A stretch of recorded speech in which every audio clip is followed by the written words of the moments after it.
We're back for your ears only. I'm David Alpern with the best segment from our May 8th, 2011 show and co-host Melissa Exelberth. I can report to the American people and to the world that the United States has conducted an operation that killed Osama bin Laden, the leader of al-Qaeda. There's no doubt that al-Qaeda will continue to pursue attacks against us.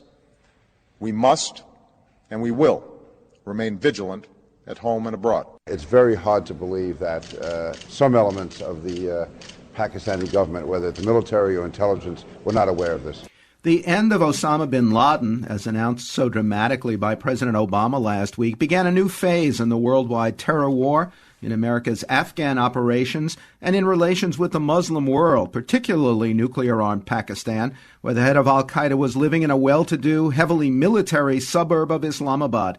Indeed, New York's Republican Congressman Peter King was hardly alone in questioning the competence or complicity of at least some elements of Pakistan's army and intelligence services, despite millions of dollars in U.S. support. Pakistan also was embarrassed not to have detected the helicopters carrying Navy SEALs to the compound, or a nearby U.S. intelligence outpost that had been keeping an eye on it for some time after years of interrogation and analysis identified a bin Laden courier and tracked him there.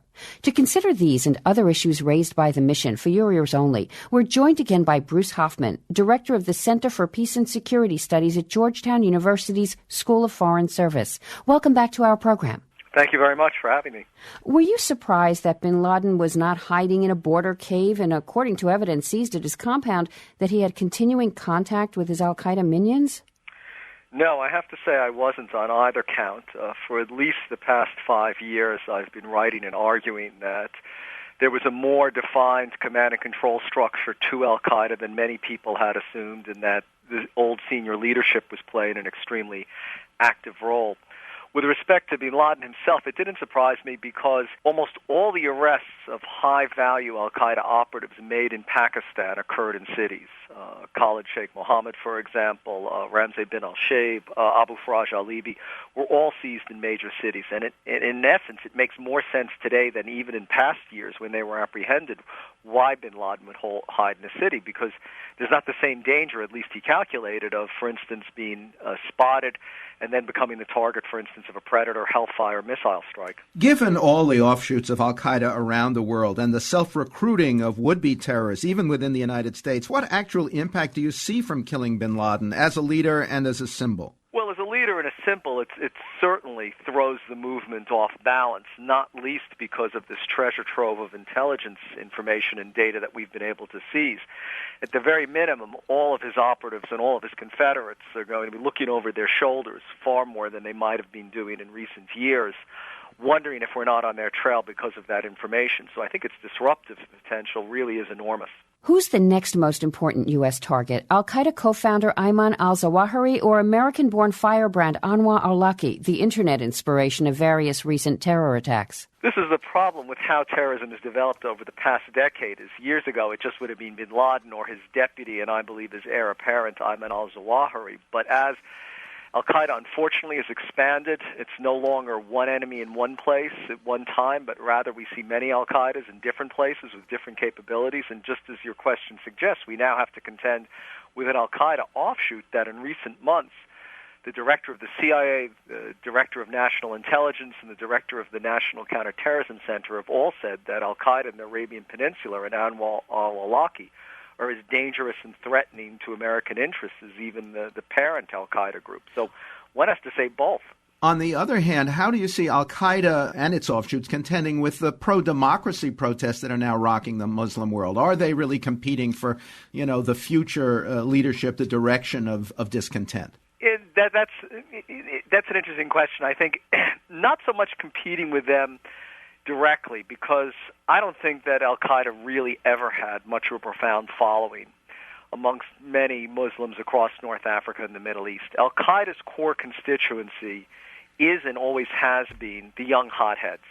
And they're still out there, after all. I mean, there may be more of them as there are disillusioned people from the Arab Spring. But where I think the Arab Spring does have an absolutely pivotal impact on al-Qaeda is stealing the headlines, stealing the media space, and stealing the bandwidth.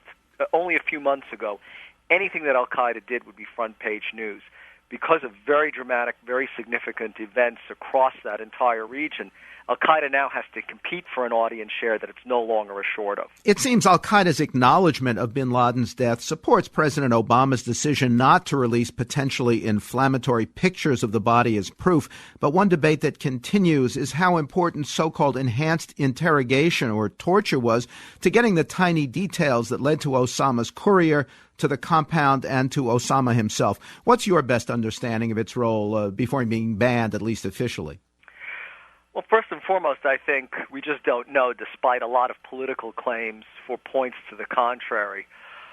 It's very unclear what role it may have played. I mean, certainly at the time of the enhanced interrogations in Guantanamo, if you recall, the FBI and FBI agents there became appalled by these processes and said, we can get the same information without resorting to these means. And in fact, they left Guantanamo. What's your view on the competence or complicity of Pakistan's army and intelligence services, who have been long suspected of supporting al-Qaeda? Well, whether it was active or passive, certainly bin Laden had to have received help and had to have people turning a blind eye for him to have lived for the past 5 years in an area that's very close to the Pakistani National Military Academy, that has many military and intelligence officers living there. So apart from the help that he would have had to have received, there's plenty of people that I think doubtlessly knew about it but didn't ask about it and didn't probe any deeply, and because of their silence or indifference basically allowed him to survive as long as he did. There are predictable calls in Congress to reconsider U.S. relations with Pakistan and continuing financial support, while others say the country is simply too critical to U.S. plans for Afghanistan, despite any duplicity. How do you think we should play it? Well, the truth is they are critical in a number of different realms, not just to the ongoing U.S. campaign in Afghanistan, but also for regional peace and stability with respect to India. One has to bear in mind that Pakistan is a major nuclear power. We've never had any access to inspect or to survey their facilities and how well their weapons are protected, so we have to take it at their word that they're well protected. So unfortunately, I think this is a very delicate matter, but we still need Pakistan on our side. We still have to help Pakistan. And I think, after all, the biggest irritant in our relations with Pakistan was the question of where was Osama bin Laden? Was he hiding in Pakistan? Well, that's now been resolved. I think rather than recrimination, it's time to move ahead and hopefully forge a more effective relationship. Bruce Hoffman is director of the Center for Peace and Security Studies at Georgetown University's School of Foreign Service. From our May 8th, 2011 program, now a quote on the newest face of terrorism from last week's news. It's hard to imagine a better indication of the ability of elected officials and TV talking heads to spin the public into a panic. That was Daniel Benjamin, former top terrorism advisor at the State Department, one of many experts dubious about the threat ISIS currently poses to the U.S. despite growing numbers, or the threat that Obama's degrade and destroy strategy of airstrikes, military supplies, and training with uncertain allies actually poses to ISIS. The new NBC Wall Street Journal poll shows a near majority, 47%, believing that the country is less safe today than before 9/11-2001.